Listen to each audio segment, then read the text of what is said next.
영원히 죽음을 모르는 부활 생명입니다.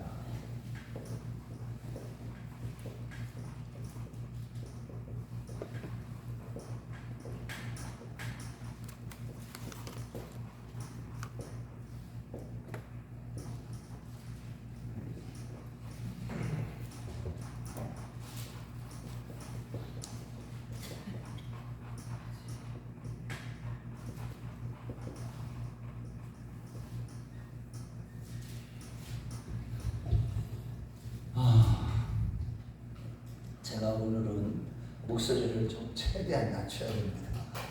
그래서 여러분들이 아멘을 좀 잘해 주셔야죠. 아멘. 네. 여러분 기독교인들은 다른 사람들과 달라서, 다른 종교인들과 달라서 참 소망이 있습니다. 왜냐하면 우리 기독교인들은 다시 사는 부활의 생명이 있기 때문입니다. 영생의 소망이 있기 때문에 그래요. 예수 믿는 사람들은 영원히 살 소망이 있습니다. 성경 말씀에 우리에게 영생을 약속하셨기 때문이에요.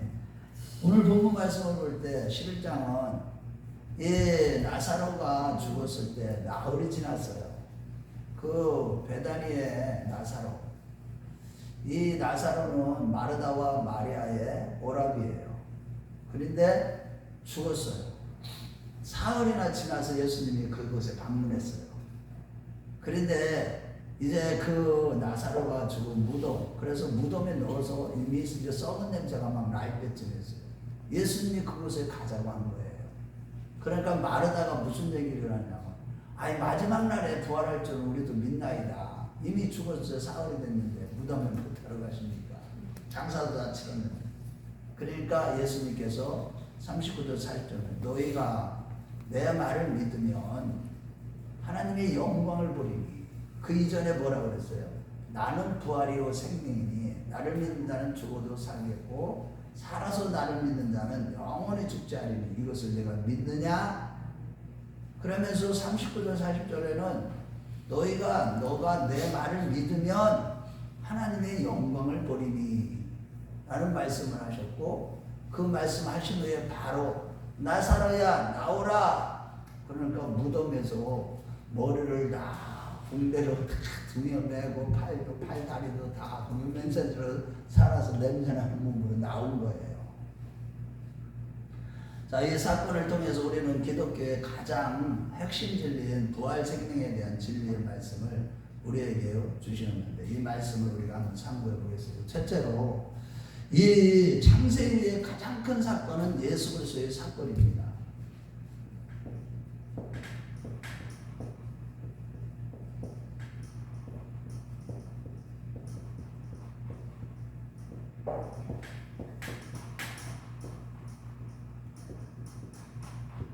여러분, 이 지구촌에서 창세 이후로 가장 큰 사건은 예수 그리스도의 사건이에요. 이거보다 더 큰 사건은 있을 수가 없어요. 어떤 사건보다도 가장 큰 사건이에요.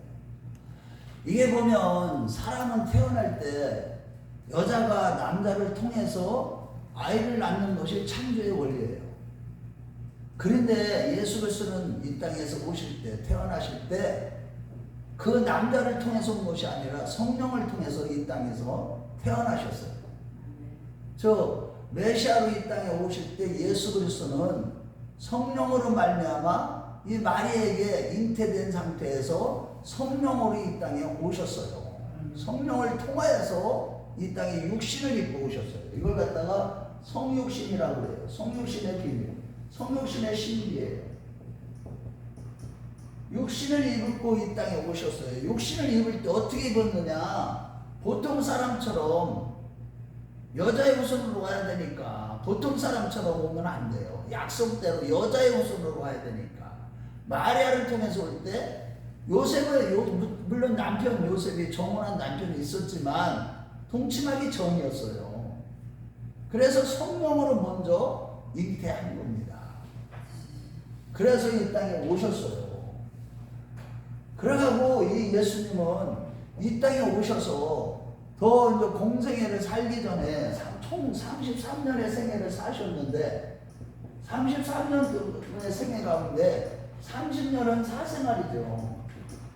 이 사생활 사람 사는 모습이 어땠느냐 하면 그 당시에 유대 땅에서 가장 어떻게 보면 가장 나사렛에서 가장 가난하고 목수의 아들로 태어났는데 가장 가난하고 아주 그냥 너무나도 보잘것없는 인생을 사셨다 보니까 사람들이 그를 메시아로 인정할 수가 도저히 없는 육체적인 조건으로 볼 때 그런 모습으로 사셨어요.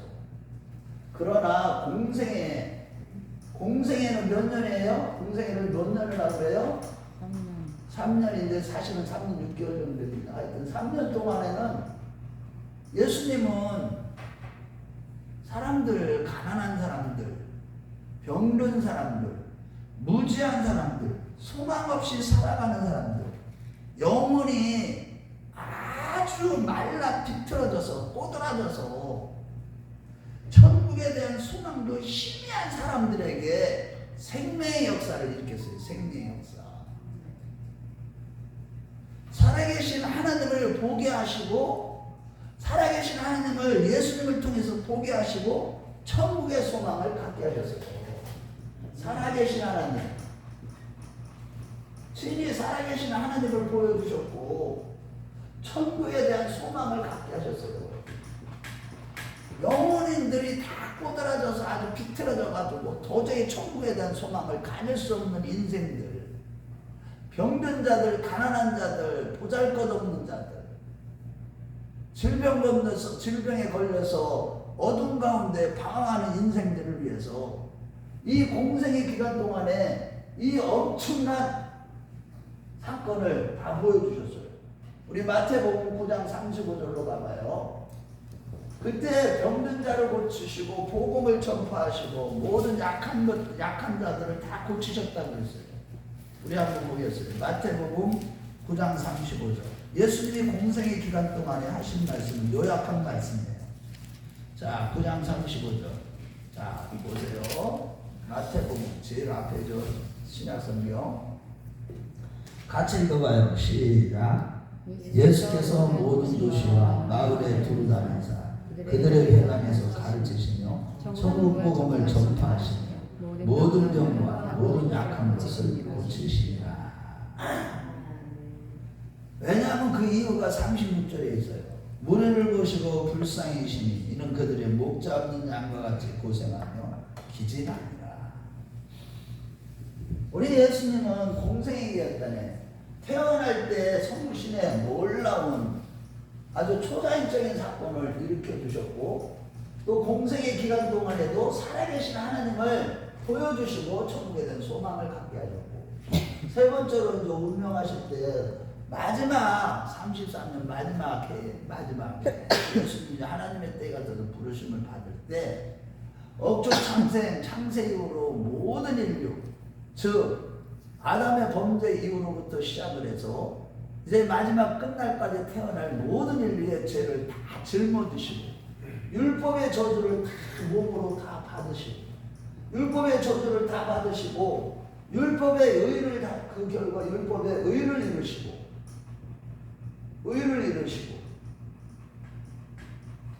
어디에서? 십자가에서 의를 이루시고 율법의 저주를 다 짊어지심으로 모든 인류의 죄를 담당하셨고 대속하셨다. 대속하시는 죽음을 죽으신 거예요.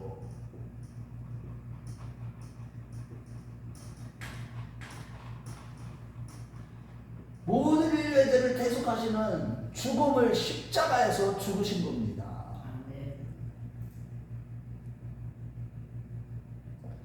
실로 우리 보통 사람들은 이런 사건들을 불신자들은 도저히 믿을 수 없는 사건이에요. 어떻게 하나님의 아들이 육신을 입고 이 땅에 인간의 모습으로 오실 수 있는가 이거예요. 여기서부터 아주 가장 이 지구촌에서 가장 큰 사건, 가장 크고 위대한 사건이 바로 예수 그리스도의 사건이라는 사실이에요. 그래서 우리도 저와 여러분도 예수를 믿음으로 말미암아 우리의 죄가요, 예레미야서 2장 2절 말씀에 보면은 2장 22절 말씀에 보면은 양잿물로도 씻을 수 없는 죄, 모든 비누를 다 갖다 빨아도 너희의 죄를 씻을 수 없는 죄, 그런 죄를 우리가 예수를 믿기만 하면 모든 죄를 다 용서받는 기적의 역사가 일어나는 이 엄청난 우주적인 사건을 누가 예수 그리스도께서 다 이루셨다는 사실이에요. 우리 한번 예레미야서 2장 22절로 가봐요. 예레미야서 2장 22절.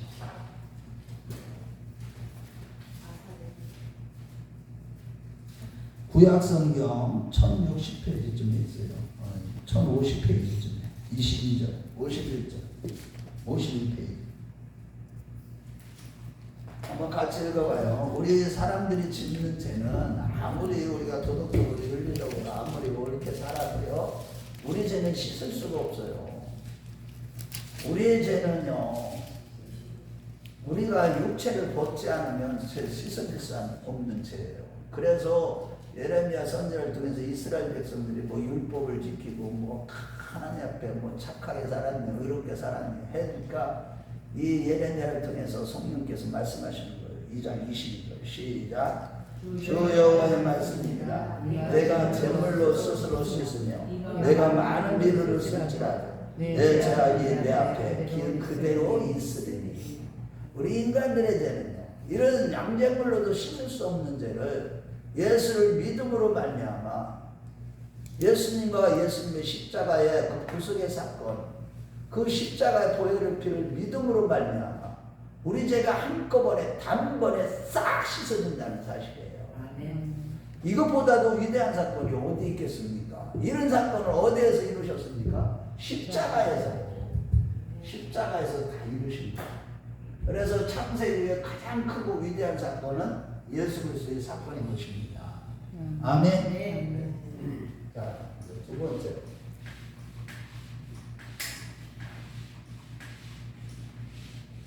우리가 아는 말씀이지만 그래도 이런 것들을 또 묵상하고 이 말씀이 우리가 듣고 또 들을 때마다 우리의 영혼은 또 소생하는 거예요.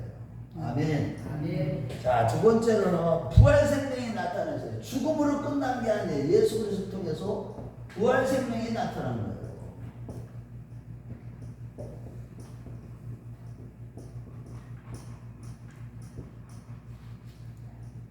예수님이 십자가에서 죽으시고 그냥 그것으로 끝난 것이 아니라 부활하심으로 말미암아 예수님이 부활을 하셨다. 이게 복음이에요.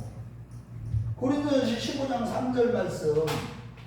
그리스도께서 성령대로 우리 죄를 위하여 죽으시고 성령대로 다시 살아나사 잠자는 자들의 천년 열매가 되셨도다. 아멘. 아멘. 이게 복음이에요. 부활 생명이 예수님이 죽음을 이기시고 부활하셨다는 거예요. 부활을 나타내 보이신 거예요. 그래서 40일 동안 부활하고 40일 동안 어떻게 했어요? 사람들에게 당신의 부활을 증거하셨어요. 부활을 증거하셨어요. 엠마오로 내려가는 두 제자에게는 뭘로 통해서 부활을 증거하셨어요? 성령 말씀을 통해서. 엠마오로 내려가는 두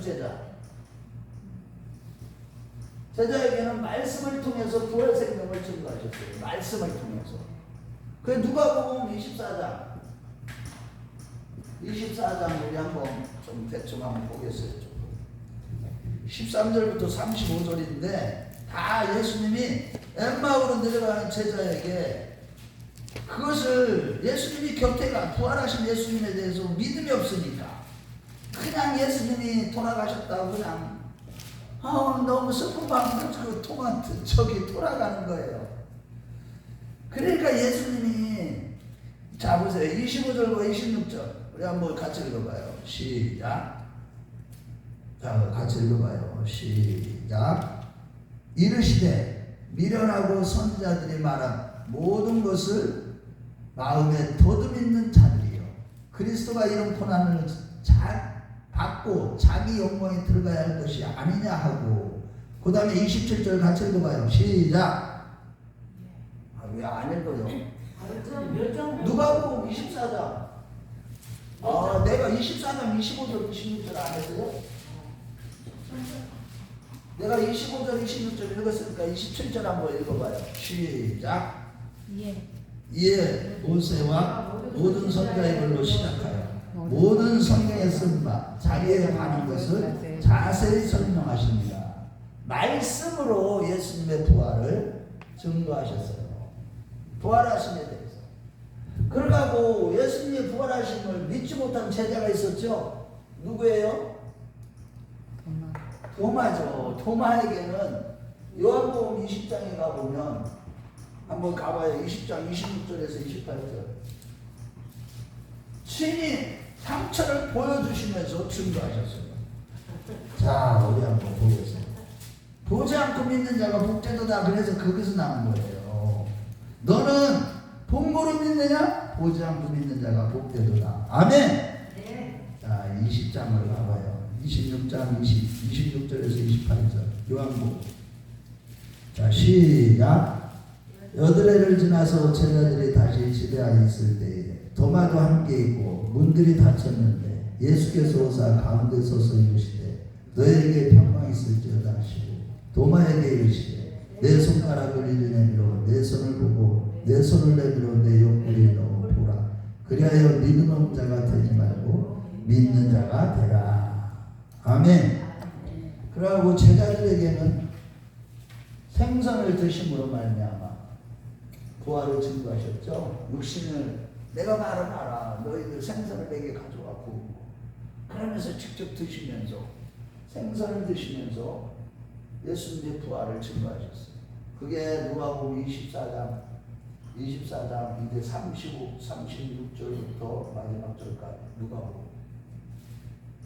이렇게 예수님 자체는 그래서 그 부활하신 거에 대해서 예수님 자체가 무슨 뜻이에요? 생명 자체라는 뜻이에요. 부활하신다는 거죠. 그래서 어떤 것도 천상천하 어떤 것도 예수님을 죽일 수가 없는 거예요. 그래서 예수님은 오늘 고린도전서에 보면 예수님은 부활 생명 자체이기 때문에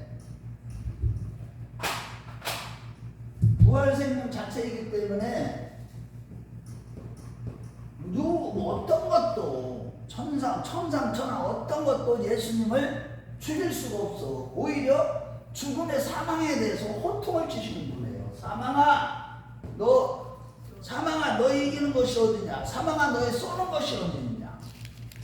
그게 어디 있어요? 고린도전서 15장 55절부터 58절 보면 사망에 이렇게 명령하셨어요. 사망의 권세를 이길 수 있는 권세를 가진 자는 아무도 없어요. 모든 피조물이 다 사망의 권세 아래서 종로로 탄다고. 죄와 사망 권세 아래서 인생들은 모든 육체가 된 모든 인생들은 아담의 범죄에 의해 모든 인생들은 다 육체가 되어버린 인생들, 하나님의 영이 떠나버린 모든 육체가 된 인생들은 죄와 사망 권세에서 벗어날 수가 없는데 사망에게 야 너의 쏘는 것이 어디 있냐, 너의 이기는 것이 어디 있느냐. 우리 한번 고린도서 15장 55절로 가봐요.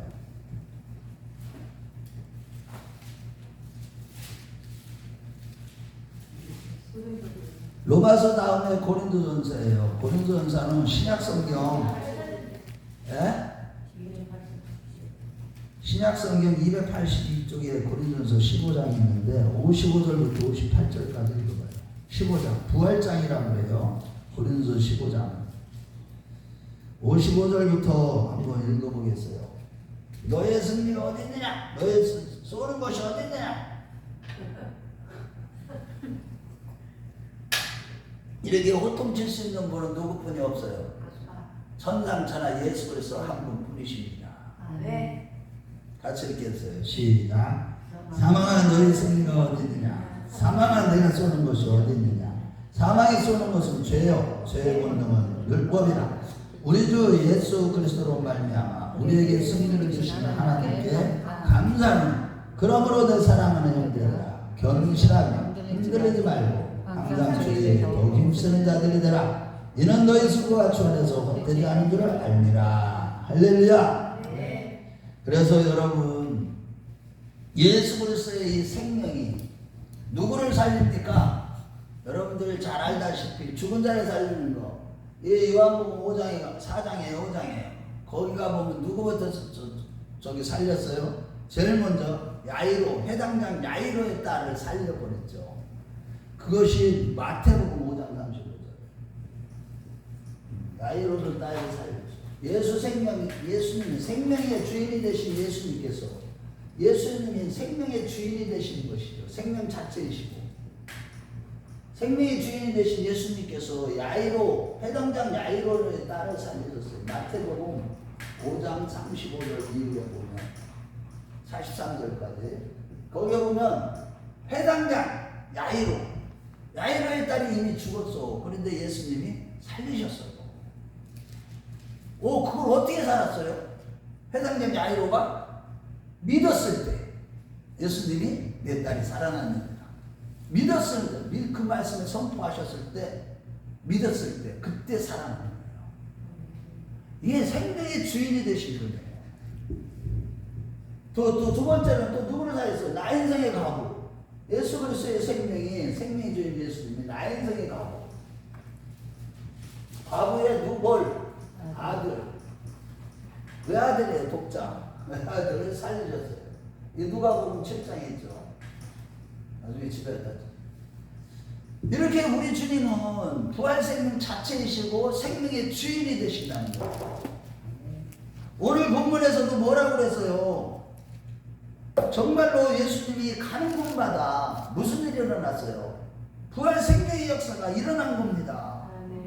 아니 죽은 지 나흘이 됐는데도 이 베다니에 나사로가 다시 회복된 거예요. 생명으로. 엄청난 기적적인 역사가 말씀 한마디로 우리 주님은요 38년 된 병자를 요한복음 5장에 보면 말씀 한마디로 38년 된 병자 어떤 분이에요? 나면서부터 안진병이 된 사람을 말씀 한마디로 그냥 고치시는 이런 분이 누구예요? 생명의 주인이 되신 부활의 주 예수 그리스도십니다. 할렐루야. 여러분, 그렇기 때문에 우리 예수 믿는 자, 그래서 우리가 예수 믿는 자들에게는 죽음이 없어요 이미. 아멘. 무덤이 있을 수가 없어. 왜? 마지막 날에 다 무덤에서 다 어떻게 될 거기 때문에. 우리에게는 영원한 무덤이 없어요. 다 무덤에서 어떻게 됐어요? 다 부활할 거기 때문에. 무덤문이 열릴 것이기 때문에. 그래서 데살로니가서 4장 16절 17절에 뭐라고 그랬어요? 주께서 친히 호령으로 천사장의 소리로 나팔 소리로 강림하시리니 공중에 강림하시니 그리스도 안에서 죽은 자들이 먼저 일어나고 그 후에 우리 살아남은 자도 공중으로 끌어올려 공중에서 주를 영접하게 하시니 그리하여 우리가 항상 주와 함께 있으리라. 할렐루야. 예수님의 십자가를 지실 때 이걸 증거를 뭘 보여주셨어요? 저 십자가 지실 때 그때에 많은 무덤문이 열렸다고 그랬어요. 성경에. 역사적인 증거도 그런데 많은 무덤문이 열려서 그 사람들이 다시 살아나서 어떻게 했어요? 예루살렘 성에서 보였다고 그랬어요. 우리 한번 찾아봐요. 마태복음 27장 51절에서 53절.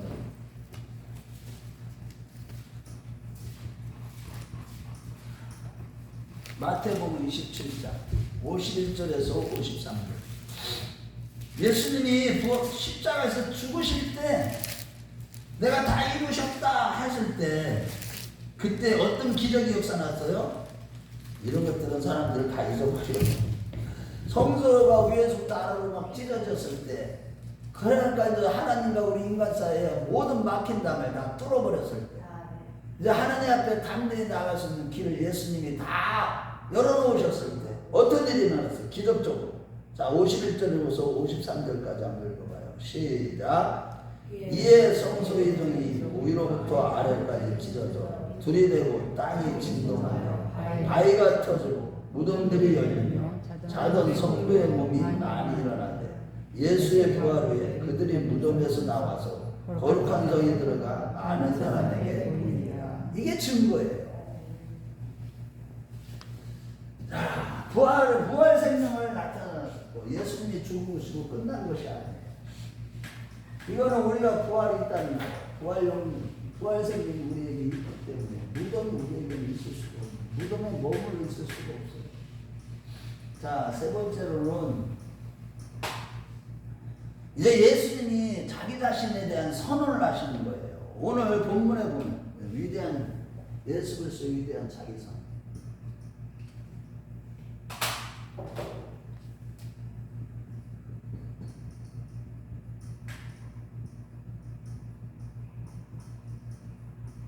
오늘 25절부터 26절에 요한복음 25절 11장 25절에서 26절에 뭐라고 그랬어요? 나는 부활이요 생명이라고 이렇게 선언하신 것처럼 여러분이 여기에서 보면 배단이라는 배단이 동네 배단이라는 마음은 뭐냐면 이 괴로움의 집이라는 거예요. 그런 뜻을 가지고 있어요. 배단이라는 동네. 그러고 나사로라는 것은 뭐냐면 나사로라는 것은 우리도 왜 이름 지을 때 이름에 의미를 지어서 짓잖아요. 이스라엘 사람하고 우리나라 그래요. 생족 자손들이기 때문에 하늘의 언어를 쓰는. 그러니까 이게 수도 없이 얘기했으니까 오늘 거기까지 하지 마. 나사로는 뭐냐면 하나님의 도움이라는 뜻이에요. 정말로 이 베다니 동네가 이 죽음과 괴로움과 고통과 이 무덤과 같이 암묵적인 그런 깜깜한 소망도 없고 슬픔의 이 마을이 베다니 사건으로 말미암아, 즉 나사로 사건, 부활의 사건으로 말미암아 어떤 빛이 비친 거예요? 생명의 빛이 비친 거예요.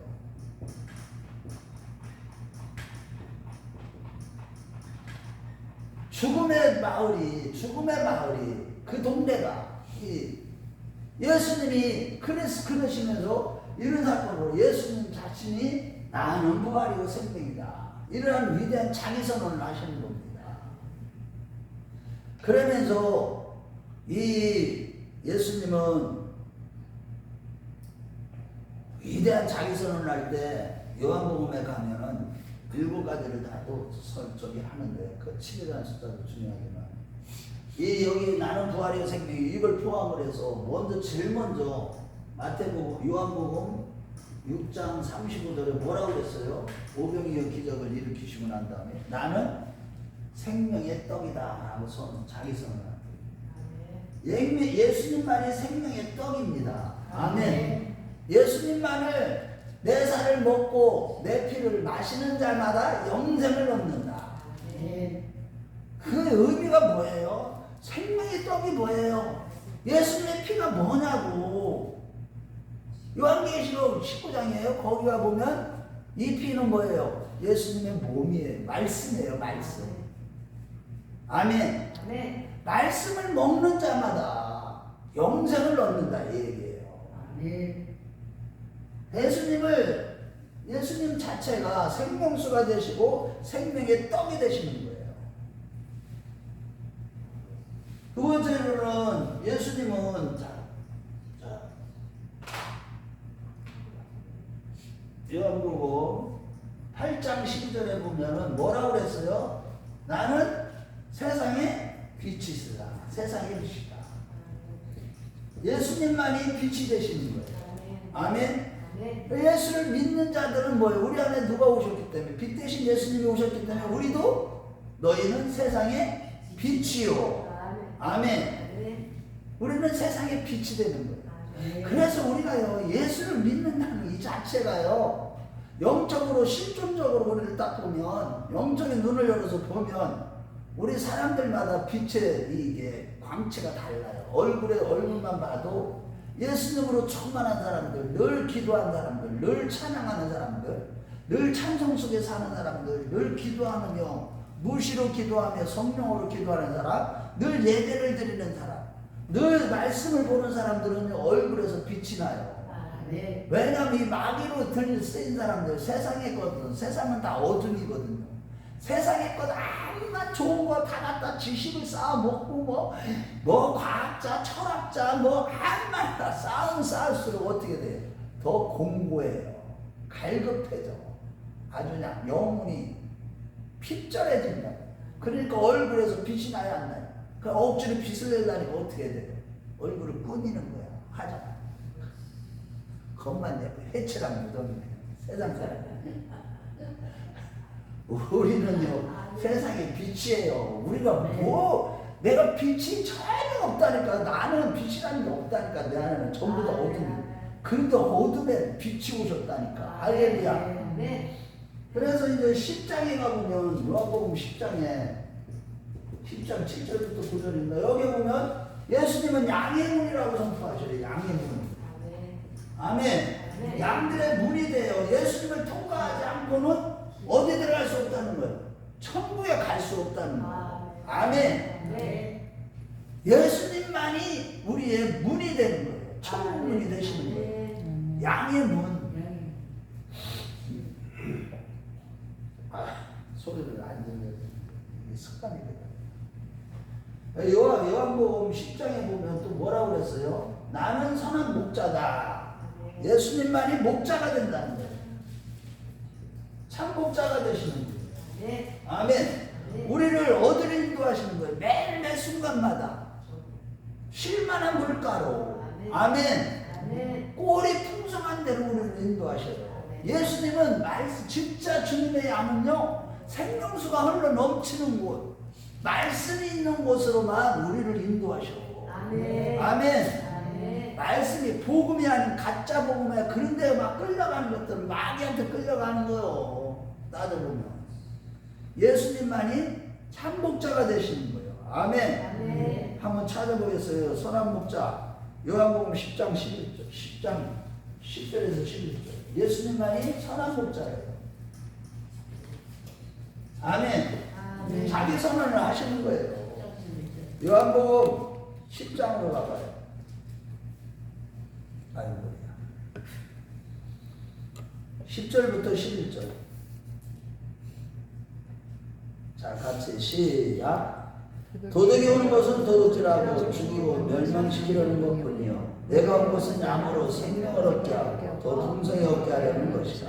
나는 선한 목자다. 선한 목자는 양들을 위하여 목숨을 버리느니라. 아멘.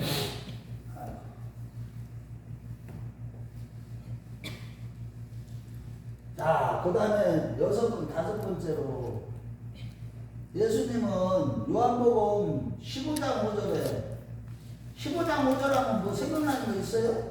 나는 포도나무요. 예수님만이 참 포도나무요. 우리는 가지예요. 참 포도나무.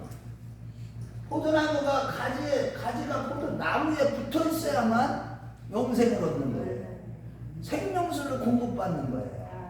날마다 예수님으로부터 예수님하고 그래서 우리가 가까이 가면 갈수록 있잖아요. 풍성해지는 거예요. 풍성해지는 영적으로. 영양분을 풍성하게. 그래서 하나님을 가까이 하는 자가 뭐가 있다? 복이 있다. 어디? 시편 89편에 보면 13절에 32절. 예수님을 가까이 해야 돼. 친밀히 하는 자가 돼. 그분만이 나의 선한 목자가 되시. 포도나무가 돼. 참 포도나무. 자, 여섯 번째. 이제 이거 마지막이에요. 여섯 번째. 요한복음 14장 6절이 뭐예요? 내가 뭐? 길이요, 진리요, 생명이 되신 분이라는 거예요. 예수님만. 아멘. 예수님 외에는 천국 가는 길이 없어요. 예수님만이 생명이에요. 예수님만이 참 진리가 되신다. 할렐루야. 자, 결론입니다. 결론. 그래서 여섯 번째, 일곱 번째 나는 포도나무. 저기 부활 예수님이 일곱 가지로 예수님이 나는 나다. 에고 에이라고 그걸 갖다가 헬라어 나는 나라는 단어가 에고라는 단어고요. 에이는 동사 이다. 나는 나다. 그거예요. 여호와라는 나는 스스로 있는 자다. 나는 나다. 그 뜻이에요. 자, 결론입니다. 여러분 우리가 예수님의 부활하심으로 말미암아 생명이 주어졌어요. 부활 생명. 아멘. 네. 부활 생명이 예수님이 부활하심으로 우리에게 주어졌다고. 아멘. 그래서 베드로전서 1장 3절에서 4절 말씀을 보면 찬송하리로다.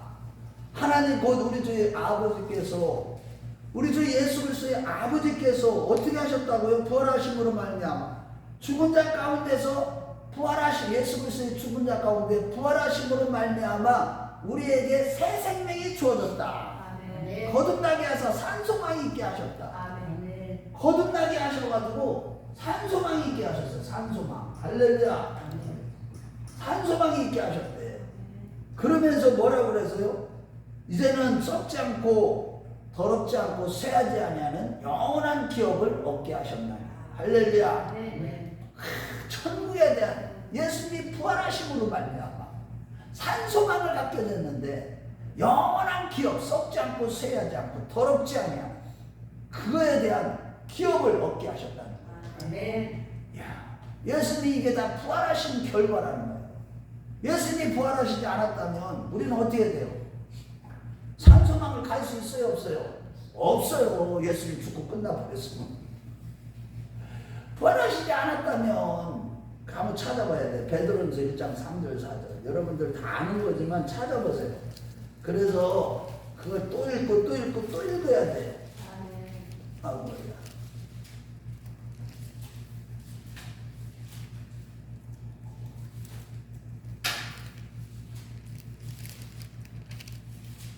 (1장 3절 4절) 자 어디에 376쪽에 있어요. 베드로전서 신약성경.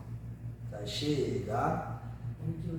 우리 주 예수 그리스도의 아버지 하나님을 찬송하리로다. 그의 많은 수의 긍휼대로 예수 그리스도를 죽은 자 가운데서 부활하게 하심으로 말미암아 우리를 거듭나게 하사 산소망이 있게 하시며 썩지 않고 더럽지 않고 쇠하지 않는 유업을 있게 하시나니 곧 너희를 위하여 하늘에 간직하신 것이다.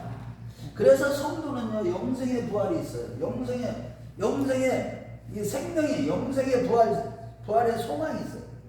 영생의 부활의 생명, 부활의 소망이 있는 거예요. 그런데 우리 몸은 죽어서 썩을 몸이 아니라 그래서 썩지 않으려는 몸, 영원한 생명을 가진 몸이 된 거예요.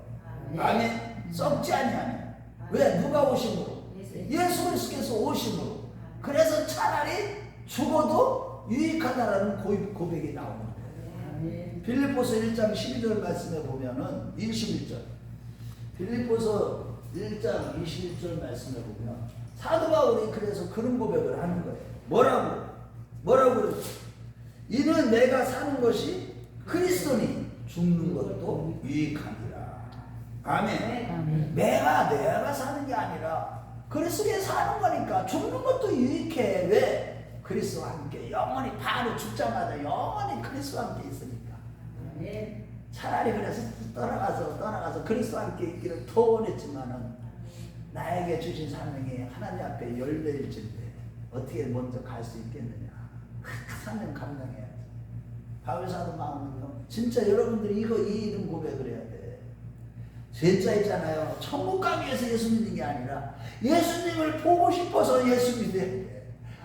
아멘. 예수님을 사랑하기 때문에 내가 예수를 잘 믿어 교회 생활을 잘해야 되는 거야. 아멘. 아니 나에게 영생을 주시고 나를 위해서 대신 죽어주시고 내 죄를 씻어주시고 예수님이 그렇게 보고 싶어서 천국 가고 해야 되는데 그냥 천국 가고 싶어서만 예수 믿으면 안 되는 거야. 아멘. 이걸 참 목적을 잃어버리면 안 돼요. 아멘. 자, 그리고 이제 마지막으로 여러분들이 이제 앞으로 이제 그래서 우리는 어떻게 해야 되느냐? 이런 부활의 믿음으로 우리는 다시 부활한다는 걸 있잖아요. 부활의 믿음으로 선한 싸움을 싸워서 아멘. 아멘. 선한 싸움을 싸워서 이겨야 돼 반드시. 아멘. 아멘. 그래서 이 바울 사도는